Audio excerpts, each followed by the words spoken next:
Cheers. Welcome to Culture Night. Where each week we drink fancy wine and watch movies that are in some way culturally significant. I'm Andrew. And I'm Sarah, and we are back for Season 3, Episode 2, and ready to jump into another musical. I'm excited. Yeah. The musical vibe is a bit different of a wardrobe, at least for me, from the film noir, all black everything. Definitely. I will say I was wearing black before this, and I felt like I needed to brighten myself up a little bit and switched to something a little more colorful. At least we're colorful on top. That's all that matters. Yeah. All right. I don't think we have any podcast business. I don't think so either. What are we drinking tonight? All right, jumping right into the wine. I love it. Tonight we are drinking the 2015 Silver Reserve Zinfandel from Tobin James in Paso Robles, California. In case we haven't shouted out Paso Robles, shout out to you, Paso. And Let's give it a smell. Decided to go back to the Zinfandels. We have a lot of Zinfandels. Kind of like a sharp alcohol on the nose there. I got that on the first one, but not the second. Then I get a little more barrel on the nose there in the second sniff. Again, I forgot to look up other wine words.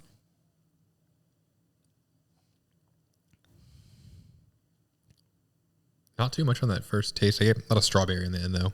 Yeah, I was going to say raspberry, that like red fruit. Yeah, I would say. Shall we say jammy? I feel like a really ripe strawberry is what I got from that.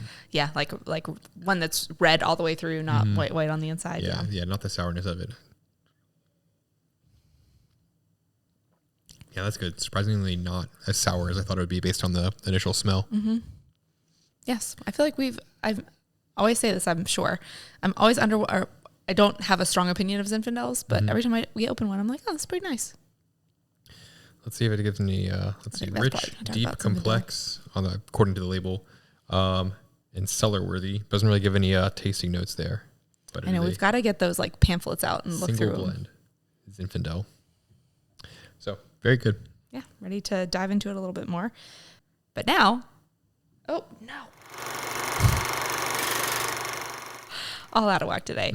It is time to go behind the screens, where each week we go behind the big screens of Hollywood and learn more about some aspect of film, production, or storytelling. Take it away.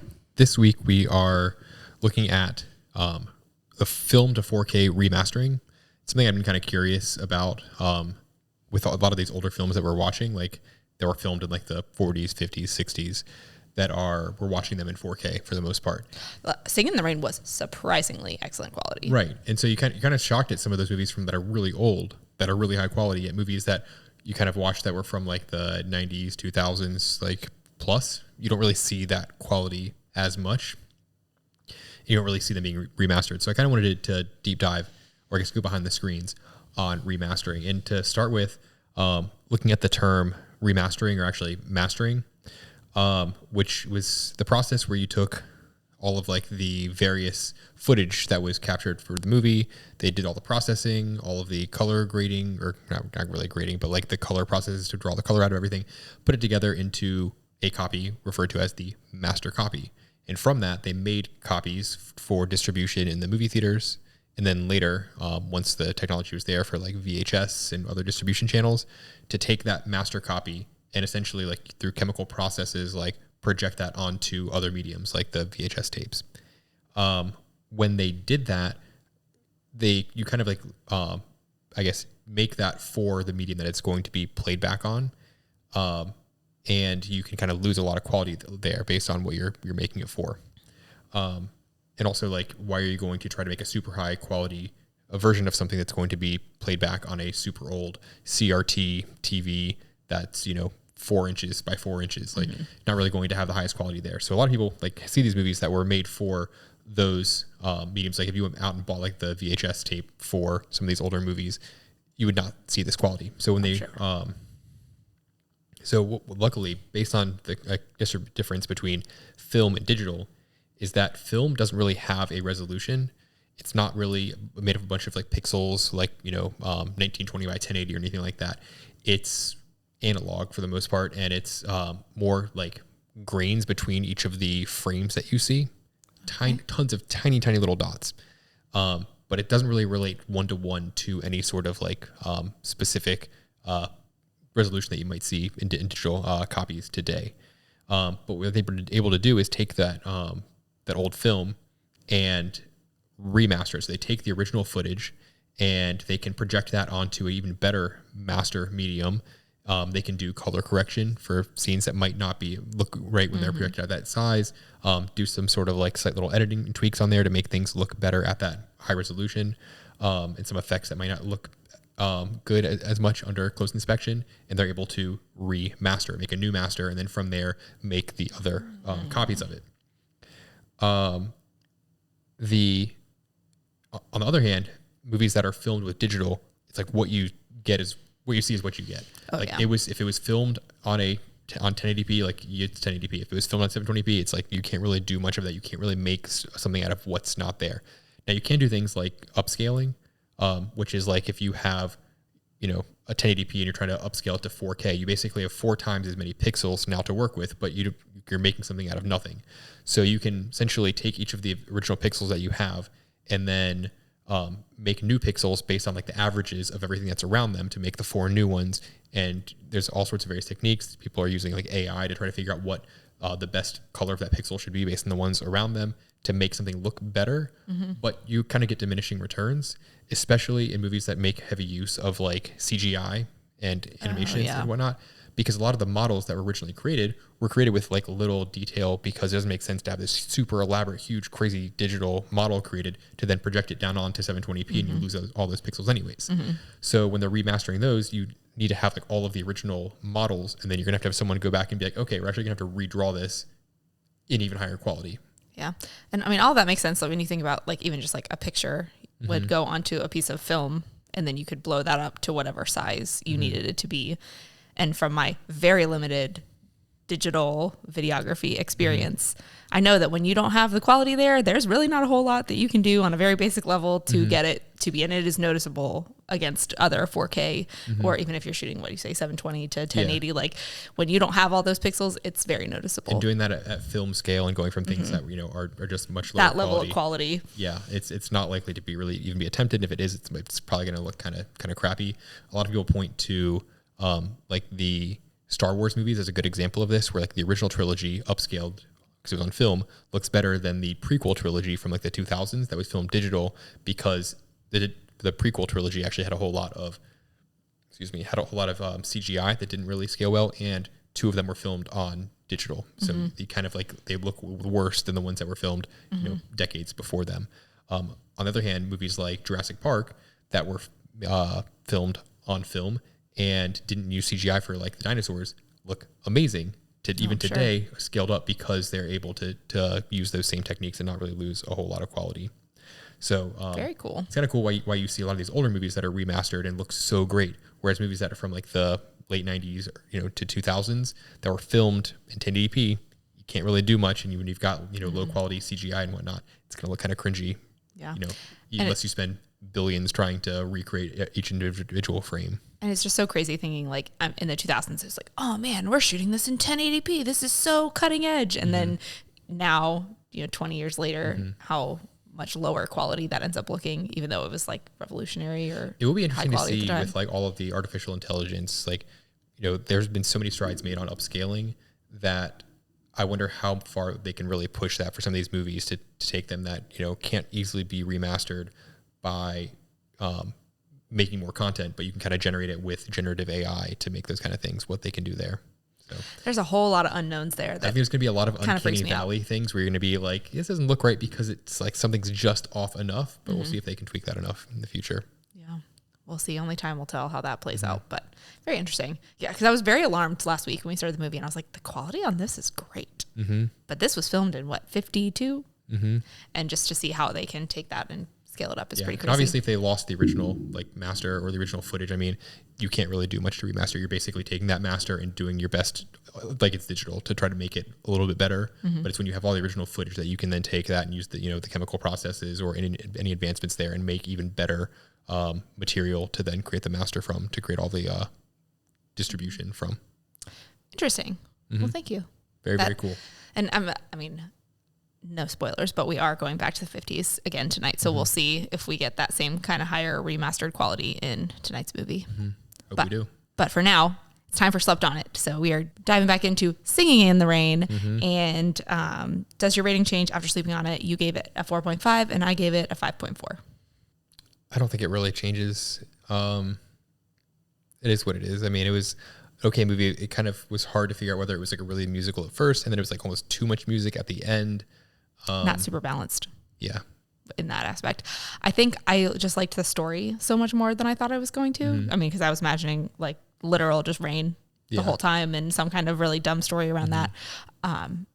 And I like the old Hollywood thing was pretty cool. I really liked that. And I have some fun facts that also kind of keep me right where I'm at 5.4. I think I stand for. Maybe I do really like the old Hollywood aspect of it. I could maybe bump it up to like a 4.8 or something. So thinking back on that, I was just kind of so annoyed with the never-ending musical note. I have some facts about that scene, but yes. They shouldn't have put that at the end of the movie because that really kind of soured a little bit of it for me.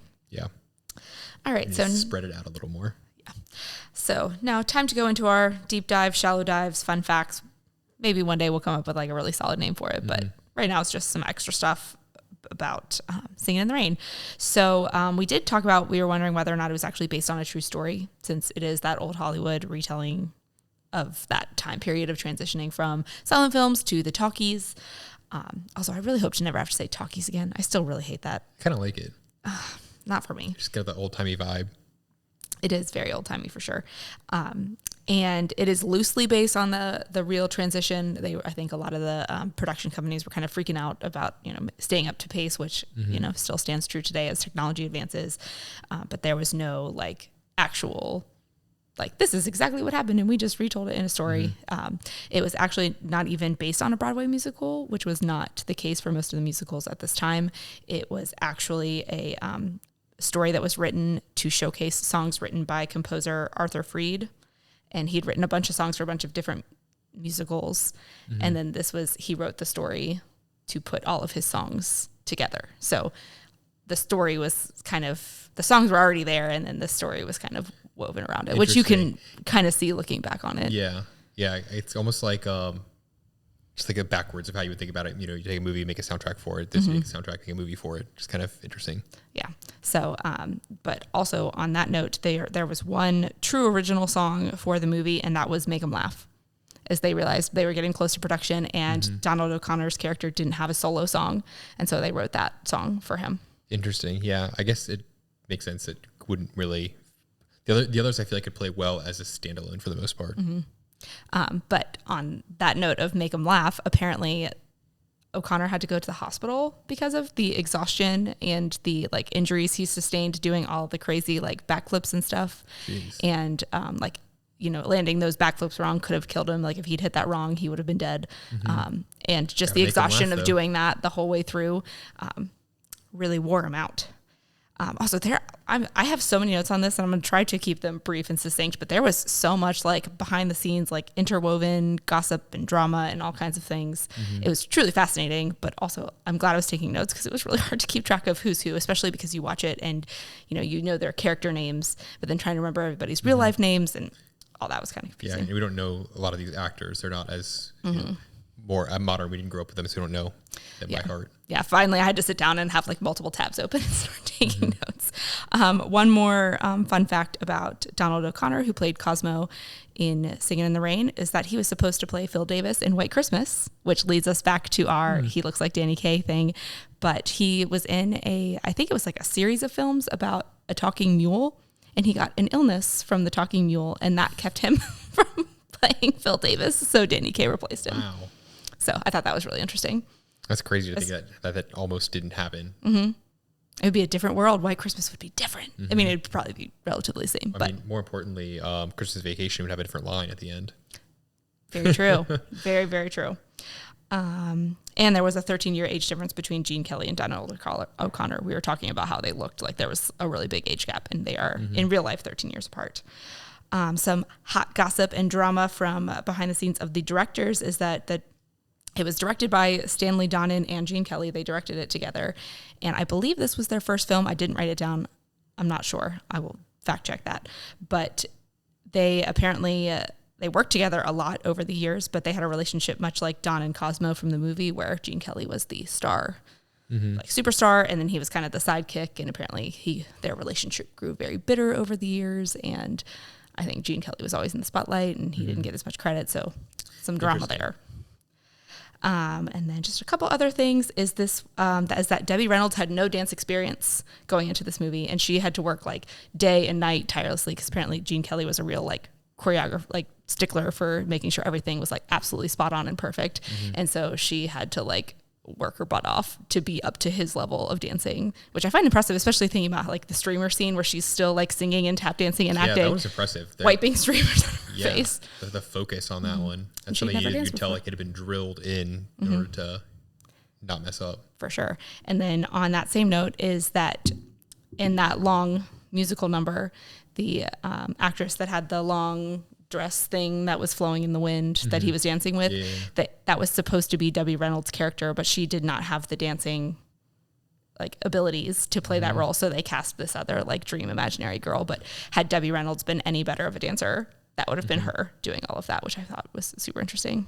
Yeah, it felt kind of weird having the random other It's like, who's this girl? Yeah.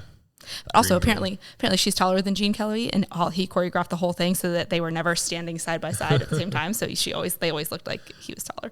I mean, I'm relatively tall, but I don't understand the whole, weirdness of it being like with Tom Cruise, like no one can be taller than me type thing. Yeah. Weird. Different time though. This was a long time ago. And then on the note of the Broadway Melody Ballet, which is the name of the infamous song, I had a hard time finding how actually long it was. I saw on the internet anywhere from 10 minutes to 17 minutes. And I had to actually go back through and open the movie up on, what did we watch on Max? And scrub through till I found where it started and like find it till the end and figure out how long it was. And it was 13 minutes long. And that was apparently added in to be that long at the end because Gene Kelly had put out another movie like shortly before this that was hugely popular. I believe it was called An American in Paris. And it had a 21-minute dance sequence in it. Oof. So we thought 13 minutes was bad. I'm exhausted like watching it, but I can't imagine people there that had to do it, like learning all that. That's just a lot. Yeah. So I'm glad that it wasn't like, oh, this was only like 7 minutes. Like this was long. Yeah. 13 minutes is a long time. I feel like most, especially even listening to like the Disney soundtracks that we listen to now, the whole soundtrack is over in like 20, 25 minutes. That this one song was 13 minutes. Crazy. So I think that about wraps it up. I mean, I read so many things and it was hard to kind of narrow down what to share because this was has become a very popular, well-known movie. Even just looking up musical on Wikipedia, this is the main picture on the musical page on Wikipedia for Singing in the Rain. Apparently it wasn't that popular when it came out though. So interesting. It has grown into a phenomenon.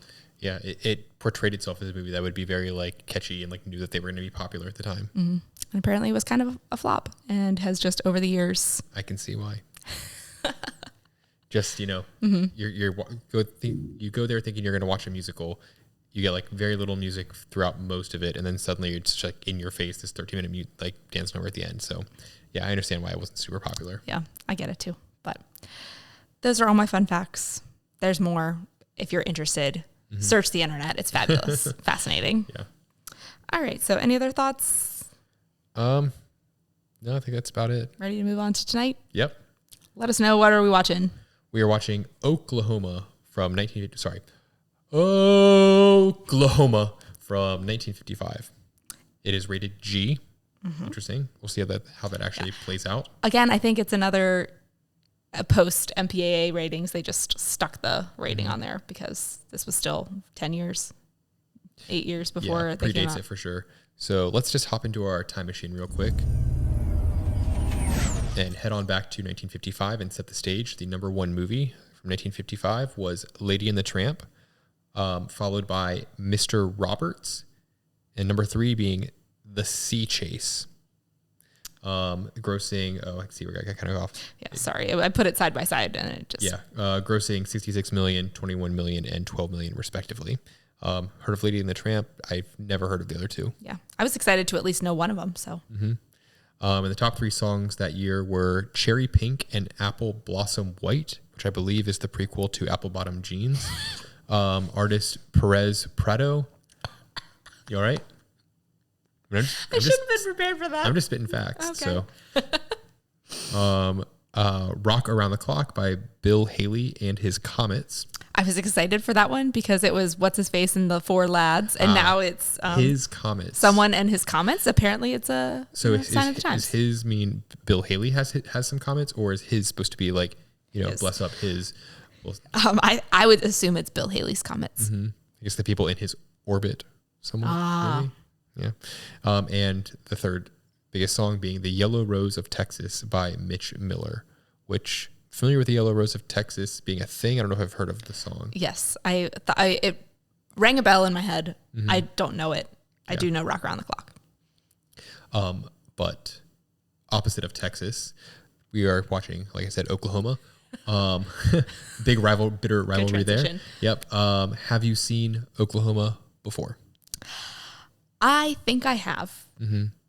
So I've maybe mentioned before, I was in chorus in middle and high school, and 1 year in middle school we did Broadway, and so that's why I was excited for this musical theme, because I sang a lot of these songs in chorus, and I'm pretty sure we watched this one, but as I was telling my mom before we did this, the chances of me actually paying attention to a full movie in middle school chorus class probably limited. One, like an older movie. So what do I know of this? Oklahoma, and that's it. So I think I've seen it. I'm not sure though. I have not seen it. I've seen like the Oklahoma song, like the clip of it, because, as you know, I run also a college football pick'em website, and in the early days, at least, it was just emailing spreadsheets around amongst my friends, and one of our good friends, whenever he was picking Oklahoma in a game, would either have the entire Excel cell filled with just O's, like 100 of them, and then Oklahoma.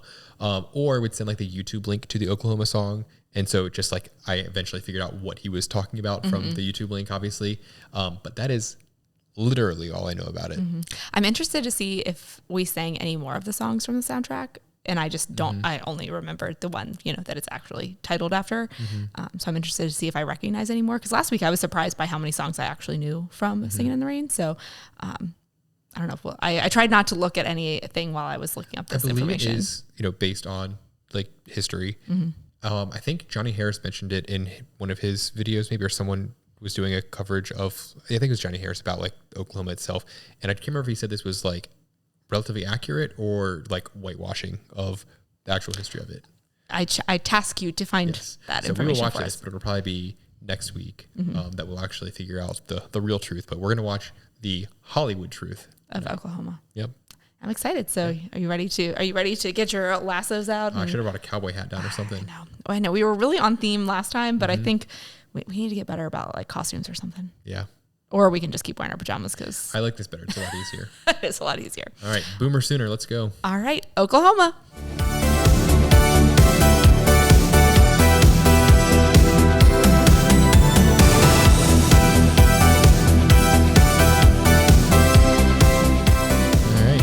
Cheers. Cheers. Oklahoma. Yeah, where the wind comes sweeping down the plains. The answer was okay. What? Oklahoma, okay. That's how the song ends. Oh, okay. I was well. The ending of that. All right. Crush that. Oh, man. All right. Let's just jump into the wine scale and then we can talk about the movie. Yeah. Wine scale. Wines, we rate them on a scale of 0 to 10. The 10 obviously being the best. This scale is super subjective. Not really much goes into it. However, it is heavily weighted in the fact that all the wines that we drink are very good wines. So a low score does not mean that it is a bad wine. It's all just kind of relative to the wines that we are going to drink on this show. You're getting really good at just nailing down that description. Wing it every time. That being said, I'll go first for this one. I want to rate this one an 8.3. What? I was going to rate it a 4.4. Really? Wow. I love when whoever goes first gives their score and you know that yours is like vastly different. What is so different? I mean, again, it's good. I like it. It doesn't, I don't know. It's not like I'm not gonna remember this one forever. It's not gonna stick out to me as being like overly amazing. See, I thought it was really good. Like it's not super alcohol forward or tart or anything. Very drinkable. A lot of like complexity to the flavors on there. I love like the dark fruit, not to go overboard on jammy flavoring of it. That I'm like, man, if I was just out at a restaurant, I saw this on the menu, I'd be like, guys, we got to get a bottle of this. It's really good. Yeah. Does it change your mind at all? No.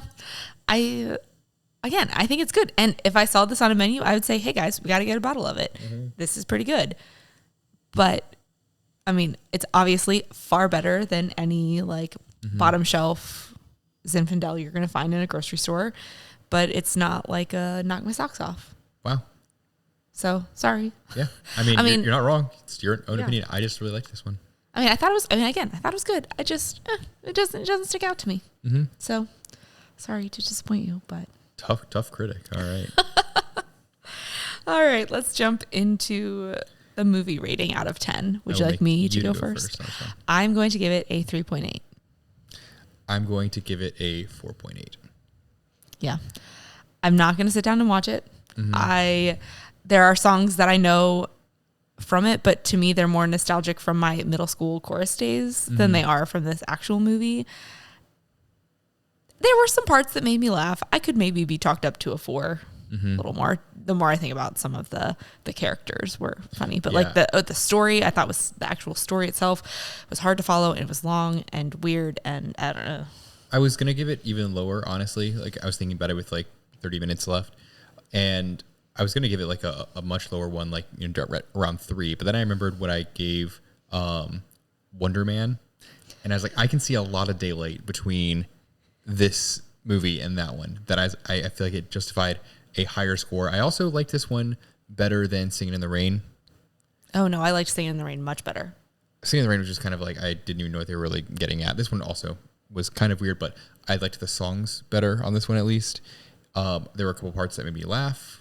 As for rewatchability, definitely not sitting down and being like, tonight we're going to rewatch this whole 2.5 hour movie. Yeah. And if it's on, I might watch a song if it's one of the like 4 that I liked, but otherwise not really that rewatchable, which is why it doesn't get anything like above a 5. But I still kind of liked, some of the jokes and did appreciate some of the songs. Yeah. I don't know. I feel like this is probably one of my least favorites so far. Like definitely bottom for me. So I don't know. Real tough critic tonight. I know. I feel really grumpy, and I don't know why. I didn't realize I'd be the grumpy girl in the group, but here we are. Well, let's talk through it, and we'll see. You always have next week to see if sleeping on it changes your rating of either. Not that we go back and rerate the wines, but that's why I'm trying to really, because we are still actually drinking. We're not in the after show wine tonight. We're still drinking the actual wine, and I'm trying to see if it goes up anymore. But I still stand firm. Okay. All right. Give us your movie description. Movie description. I don't even really know how. It's a weird story taking place in Oklahoma where a guy and a girl are like flirting.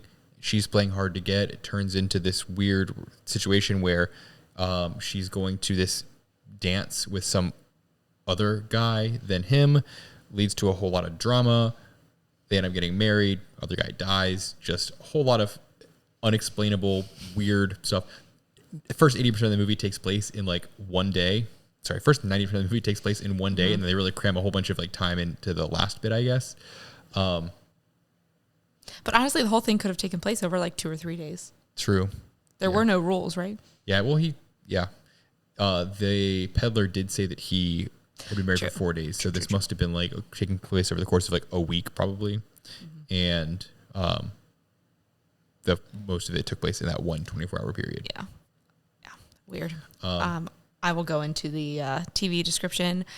This joyous celebration of frontier life combines tender romance and violent passion in the Oklahoma territory of the 1900s with a timeless score filled with unforgettable songs, Rodgers and Hammerstein's hit Broadway musical. That's the full sentence. Yeah. I was like, am I reading that right? Yeah. Okay. Sure. Yeah. I mean, violent passion, sure. Was the movie what you expected?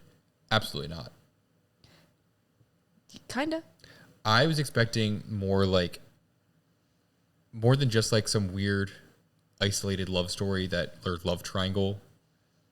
I mean, it was a triangle. This weird love story for the first bit of it with a bunch of like random songs interspersed. I thought there was going to be more like about the Oklahoma and the weird like land grab colonizing part of it. which is why I like referenced Johnny Harris in the pre-roll, because I thought there was like something about it. I was waiting for that to happen, but this is what I expected it to be. I think in that video, he was probably referencing how this is like just not reflective of what life was actually like, or the chaos of it. Not at all what I was expecting. I mean, the specifics of it, probably not, but more or less the love story, slow country life songs fits about what I was expecting of it. Yeah. Lines up for me. Yeah. I just thought it was going to be this guy who's like going to go out to Oklahoma, like lay his claim to some land and be that life there. And this was not, they were already in Oklahoma, I believe. And that story probably would have gotten a 5 score for me. Would have been probably more interesting. This, not so much. How well did it age? I mean, again, fine. A movie it's a period piece. Yeah, period piece. And wasn't super cringy in any real ways, I guess, other than just kind of showing what the times were like then. 100% white cast. 100%. I imagine that Oklahoma was also pretty white at the time. Mm-hmm. So I don't really know that it didn't age in any particular form there. Yeah. I will say for the movie, like the aging, and I have a note about this. I found it interesting that during the daytime shots, obviously they were filming those like outside in the actual, outdoors. The like twilight or dream sequence and like nighttime, you could clearly tell it was like this backdrop. Oh yeah, I could see. I was actively looking for the seams in it every time they switched to that. And I just assume it's just because they couldn't otherwise get enough lighting to make it seem natural for filming a lot of these things actually at night. In 1955, yeah. Yeah. That I imagine that was the biggest issue with that. And why they had to be like, oh, daytime, clearly on a set. Mm-hmm. Yeah. The whole setting of this, I have a note about it, but I'll talk about it for a second now, was just kind of really threw me off because I think, especially with the film noir, we've been so deep in the city. Mm-hmm. And those sets don't feel as obvious like sets. Mm-hmm. But this was it was a harsh reality for my brain to watch, seeing that it was not, there were the very clear sets. There was some of it that was very much real, but it was a very big contrast. You already have a lot of like artificial light anyways, and you have more of the buildings as the backdrop as opposed to the plains. It's just nothing there besides some mountains way off in the distance. Yep. Lots of horses, all the cows. Mm-hmm. Did they say the title of the movie? Exclamation point and all. Yes, they did. Yes, I had to be sure to when I was Googling it to include the exclamation point every time I was looking for it. Does the title fit the movie? Sure. I mean, you could be more specific. Farm love. I don't know. Like, I don't know what else you could. I'm imagining like a really raunchy, one of those like terrible books that has the like really dirty looking covers with like the shirtless man and farm love, and there's like a barn in the background. Yeah, I can definitely picture that. I don't know what else they would have really called this. Yeah, I've got nothing. Were there any actors that went on to do bigger things? I don't really know. I didn't really recognize anybody from this movie. They were all kind of unknown names to me. Mm-hmm. Yeah, maybe they might have gone on to more things, but if they did, I'm not aware of them from anything. Yeah. What impact do you think this movie had on pop culture? I mean, it's a Rodgers and Hammerstein musical, so I mean, they're pretty big names, and I know that they have remade this movie several times and brought back the Broadway play. Do I think it had any big impact on like movies? No. Yeah, I don't really know what it really did, if anything, to push forward like movies or like pop culture itself. Other than, like you said, being a Rodgers and Hammerstein Broadway musical, I do feel more cultured having seen it. So now, like when I see or hear the Oklahoma song, like I kind of know the whole context the story around it. But that's about it, really. Yeah. I do feel like from the slight musical research I've been doing, it was like most of the musicals were produced by MGM. That this one, being written and I think also produced a little bit by Rodgers and Hammerstein, that was a little bit different for the times. Most of them were through the MGM studios. That might be some kind of like Hollywood culture, but like not anything big that we would know. Yeah. But yeah, that's all we have. Oh, do we feel cultured? Yeah. I did. You already did. You answered it. Yeah. I mean, I've definitely seen parts of it. I'm going first on my notes, so I'll just hop in because my first note is I'm definitely sure we did not watch this in middle school because it was a lot. It was not G-rated. It was not G-rated. I will say that. Yeah. With I think asterisk for sure. If anything, we probably watched the clips of the songs because some parts of it seemed kind of familiar, but the deeper we got into this movie, I'm like, this is a little too dirty for a bunch of 12 and 13-year-old seventh graders to be watching. But even school. Still, like PG-13 seems a bit excessive for it. I go back to the fact we need like a PG-10. Yeah, I mean it's like a 1900s PG-13, like what used to be scandalous. That's I don't know. You're right. There needs to be a different rating, but it's also just like such a set in a different time and made in a different time than today that it's hard to really nail down what's scandalous about it. Yeah, I mean obviously like the dresses and everything weren't like revealing a lot of skin. Everyone was well covered up and everything, but there were some like suggestive scenes and some a lot of like flirting going on. But that's about the extent of the. There were some dirty songs too. If you were really listening, dirty. My next note is the quality. Right away, I noticed that it seemed like it was a remastered version. Maybe, like you said, not 4K, but it was at least remastered from whatever 4 it was. Yeah, this back one in was 1955. 1080p. Sorry, I didn't mean to. No, did you have any more that you wanted to say about that? Yeah, I made a note about the remastering as well, where I was getting like some like uncanny valley vibes, meaning like it just didn't feel totally realistic. There's something kind of weird and off-putting about it. The frame rate, I feel like, was sped up, or it was probably maybe originally mastered in like a lower frame rate and then like brought up to 24 frames per second, which means that they had to interject frames in between that, meaning that they weren't actually the footage there. So a lot of like almost like every one of every 3 frames you see maybe is completely synthetic, kind of like an average between the previous frame and the next one. That kind of just makes it seem just off enough and just slightly almost like sped up but not fully natural. I think it's a mix of that like feeling of while you're watching it, plus also the like country sets that just really gave it some was it kid songs or no, what do you watch? Other kid songs videos from growing just up. Yeah, those like weird like kids like made for kids on a weird set. Yeah, like and almost even like some early Disney stuff, like 80s and 90s Disney stuff that just didn't fit the time. I don't know, it was weird visually for my brain to watch. Yeah, just like of how it was shot and the there's just something I couldn't really put my finger on it completely. It was the frame rate, but then also the color profile and the color correction they must have done just seemed kind of weird. The colors seemed like a bit off. And I don't know if like that was just kind of the color technology. I did make a note that this was not Technicolor. This was Todd AO, which I am going to deep dive obviously this week. Please. To understand the difference between the color types. I don't know if this was re-edited again when it was remastered and it just otherwise would have looked more natural originally, or if that was just the color profile from this coloring technology. Yeah, there was just something off in my brain of it didn't process right, and I can't put my finger on it. Maybe it was a bunch of little things that added up to something bigger, but it's definitely a weird visual experience. Yeah. I mean, right off the bat, it was like, wow, that sky is blue. They definitely were bumping up the color boost. A bit off to me, like too red in some situations, and I don't know, maybe it just kind of showed that they were working on the farm, bunch of rednecks. Oh man, we're getting too critical here. All right. My next note is thank God for subtitles. Between, I don't know if it's just like the audio quality or our personal audio settings, or they're just that it was set a long time ago and they speak differently, plus their accents and like the different words they used and the way they were pronouncing words that we use.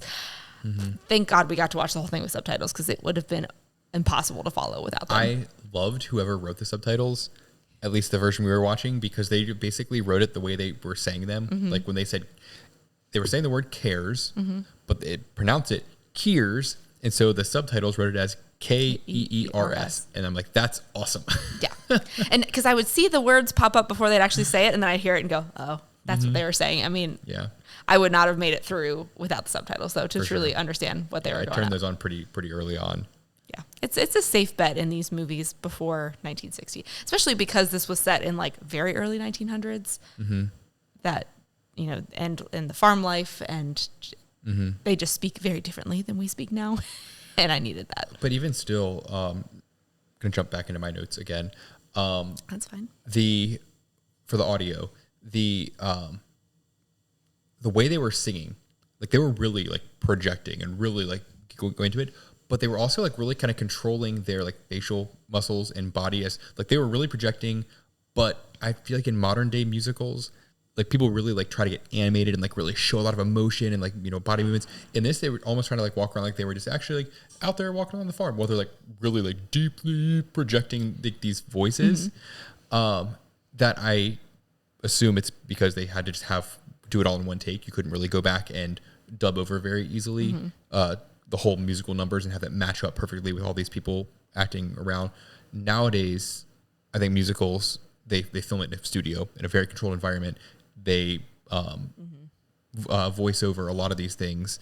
Especially with the rate that dance numbers are these days. I feel like no one's really singing they're intense. anymore. You'd be out of breath the whole time. Like the dance numbers in this, they didn't sing for almost all of it, because otherwise you'd hear and just people like stomping around, falling all over, and trying to like keep up with the pace of the song.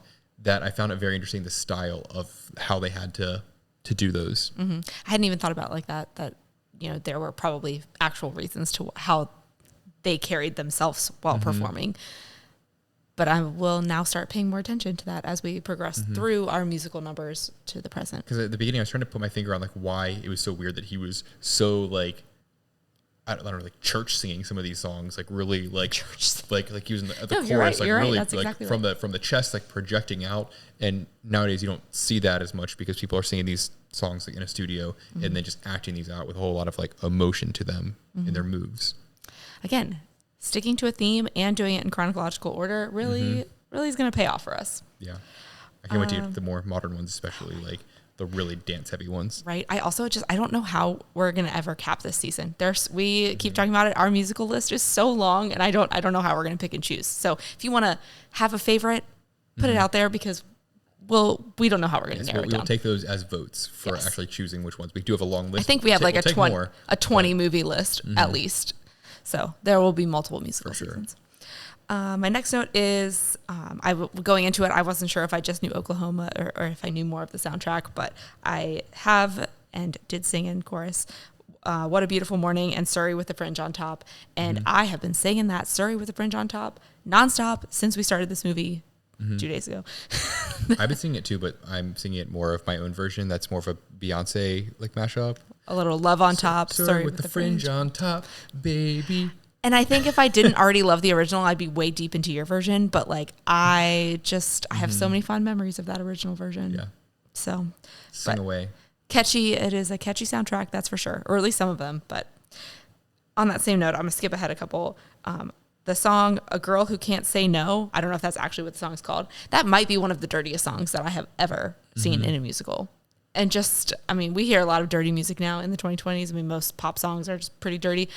But that one was just shockingly dirty for being from the 1950s, set in the 1900s. All the girls dancing while they're getting dressed. And yeah. A couple of the songs, I was like, wow, they are really going for it. And like the friend, Ado Annie, I was like, she is a horn dog for sure. Like she was just going for it the whole time. And I think that's like, it's part of the, my brain kind of expects that of characters nowadays, do you, be you, but you don't expect that of the 1950s. So when a character in these older movies is that out there and just like, oh, I was, kissing everybody I saw, you're like, no, you don't do that. You like marry your one true love from when you met when you were like 12. But that's kind of why I like watching these movies that are filmed in like the 50s, but take place in the early 1900s. Because I think nowadays people want to like rewrite history where it's like, oh, back in the 50s, everyone was so modest. There weren't people that ever flirted or went out with boys, or it's like, but all the movies we're seeing are showing this happening. So clearly that was kind of a somewhat sign of the times, at least. No, I agree. And that it wasn't just like, oh yeah, they just, went to church and then went to sleep, and like they never even saw each other until their wedding day. It's like, no, that wasn't really true. And I feel like that's more how I feel more culture after watching some of these movies. That is true. And I think that was a narrative that people wanted you to believe to get you to behave and conform and all of that kind of stuff. But to see those kind of characters, you're like, we're all the same. My next note is, I kind of talked about it already, but just the country setting. It was a nice breath of fresh air, for lack of a better phrase, from all these city movies that we've been watching. Definitely different set. Just like, I know that musicals are very different from the film noir, but just being very out there in the middle of nowhere was nice. It was nice, but it was very jarring to go from these city, deep in the country, middle of nowhere, wild times. Literally like middle of the U.S. Very true. And probably was the middle of nowhere, especially then, because it wasn't really much between even just there. seeing like the train come up and seeing that there was like nothing around there, and the train was just coming to this little building, and there weren't any houses or a town around it. It was just to the train station, and then you had to ride your horse back to all that. Crazy. I wish they'd had a little bit more of like a timeline to it. I mean, obviously we watched the movie in a chronological order, but of knowing how long it took them to get from Lori and Aunt Eller's house to the Skidmore's house, or like, how long it took you to ride your horse to these places, just to have as long as they like lived in a neighborhood, and they were like, oh, come meet over here before the dance so you can like freshen up, and then so much more happened even after that I'm like, how long is this day? Like, how much can you really do? It must have been over a couple days. Like, or maybe they just, they wake up at 6 a.m. and they've got all the way until the sun goes down at like 8 p.m., 9 p.m. and just have like a really long day or something. But I feel like they should have taken more time to like get from point A to point B, and some of these things in most movies would take place over the course of several days. But they were just like, go here and then here and then here. And it's not like you see the next door neighbor house or anything. It's got to take some time to get around there. Yeah, I couldn't get a good grasp on like where people were and what was in relation to the next thing. It was they mentioned like various cities that I've like never heard of. Maybe they exist today. I don't know, but I was lost for sure. And back to the story with the fringe on top. They sing this whole song, and it's Curly and Lori. They're singing to each other. But then every once in a while, you get glimpses of Aunt Eller just sitting in the corner. She's just watching and smiling. And I was like, what? That's so weird. She ended up being one of my favorite characters. She's hilarious. I love that she says what she's thinking. Just an all-around great character. And she'd just show up in random places. Yeah. But that part was weird, I think, because it was still like the first song, second song of the movie, to be like, why is she just sitting there? What's she doing? It was a kind of odd relationship, but I agree. She was very much like involved or just kind of lurking in some of those things. But I think then you kind of see that that's kind of just what her character is. Like, she's going to be the auctioneer, and she's just going to be in all these random places, and that's just how she is. I think they didn't really set up a lot of these characters and like their personalities, especially like Ado Annie and Eller. It was just kind of like jumping into who they were, and you're not expecting that, and then it's like, oh, that's kind of weird. Yeah. And then my last note is there was on the side of the peddler's cart, there was a sign for Acme hair dye. Ooh. So bringing it connections back together. I guess the best hair dye, according to him, was being advertised on his cart. Yep. So there's a tie into call back to Roger Rabbit. That's right. Yeah, not the season finale, but the second and last episode of season 2. Yep. So everything is layered. It all comes back together. Yeah. We're learning more as we're churning through all these movies. I know, but I mean, I don't know that I even would have thought twice about it if we hadn't watched that before that. That was really cool when you pointed that out. I was like, makes sense. Right at the top of the phone book, except I don't think they had phone books in Oklahoma in 1900, or phones or phone lines. But maybe this is kind of like a rewriting of history there. In the 50s, they would have had it. I was going to say 1950s would be the prime time for that kind of stuff. This guy must have been selling some stuff. Well, what should we call this company? Well, Acme. That's what everyone calls everything. Yep. All right. I think that's it for me, so I will turn it over to you. I've already gone over a bunch of mine, so I won't have too many new ones. But I did notice that in the beginning of the movie, they had like an overture, and they had the interlude, and then afterwards they had exit music, which felt very interesting for... you don't really see that nowadays. Very few movies have like intermissions in them. But I also thought it was interesting this movie had all the credits at the end, Yes. Most of the older movies we've been watching have had the credits at the beginning. And it really wasn't until you pointed it out that it felt weird to me, because I think I just assumed that all credits come at the end. And obviously we've been watching older movies and they have been all at the beginning, that I didn't think of it twice about it, but it was weird. Yeah. So I just, it's like they were trying to actually have this be a like Broadway show that you go to, where you have, music as you come in, an intermission, you have music at the end. As opposed to this being more of a movie. The music started at the beginning and he's like, oh, should we like go find our seats? And trying to really lean into it. And he did make me listen to the entire beginning intro music. The full experience. Yeah, he wanted the full experience. And I was like, this is a 2.5 hour movie. Come on, let's fast forward. Yeah. I did fast forward a little bit through the intermission, but ended up saving like 30 seconds. I noted, or we've already talked about it, was just a Rodgers and Hammerstein musical score, musical Broadway movie. Mentioned the Todd AO versus Technicolor difference there. I'm interested for you to look into that. Very intrigued. Talked about the Uncanny Valley. They had another too long musical interlude in the middle of it while she was high on the smelling salts and on a trip. It had a lot of vibes to the Singing in the Rain. Like dream, it was a dream sequence type dance number, and there was a lot more intricate dancing in the ballet, and even replaced the main character with a different dancer. Yeah, that was kind of weird to me. I want to know more about that. Like, was it because she didn't think she could do this music or the dancing, or they were trying to show this as being like a future possible future life? I was having trouble following what they were trying to convey, and a lot of it, other than the fact that Judd was still in it. Right, that he was like the only one that really stayed like consistently. Because even the curly was different too, right? Yes, but they also showed the actual character or actor that played Curly for one part of it, I think, originally. Yeah, it was hard to follow because I was confused why she changed, and then I was like, "Is that what he looks like?" I can't remember. They look really like similar enough, and then but Judd was definitely the same. Yeah.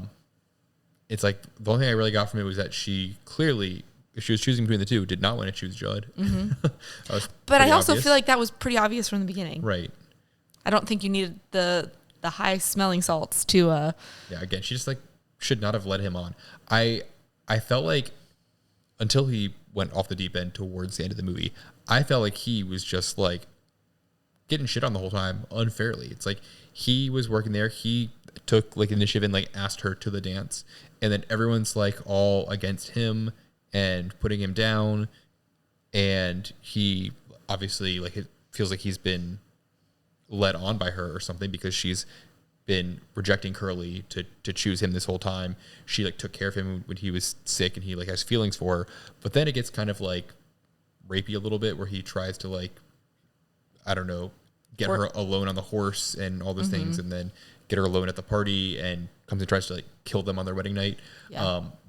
That whole end though was so rushed. It was like, long drawn out until her and Curly finally get together, and then they get married 30 seconds later, and then 30 seconds later everything's on fire, and then 30 seconds later Judd's dead, and it was just like, what is happening? Yeah. Not to the extreme of how weird The Graduate got at the end, but I felt like it was like the whole movie was kind of a similar pace, and then the last like 5 minutes was like the whole like courtroom drama session in the middle, like all crammed into like courtroom in the seconds. kitchen. Yeah. It's like they drew out the first 90% of the movie so much, and then crammed so much in the last 10%. Talked about how there was an intermission, that the day was super long. It talked about everything, the night and the twilight scenes having to be a backdrop. And my last note was about the vocal projection versus the more modern style of doing musicals, of recording in a studio. Yeah. I do want to talk about the kitchen courtroom for just a second, because I feel like that's just such a, like you said something like different times or wild times. Just what a time to be alive. Yeah. That, they were all there and they all watched it happen, and the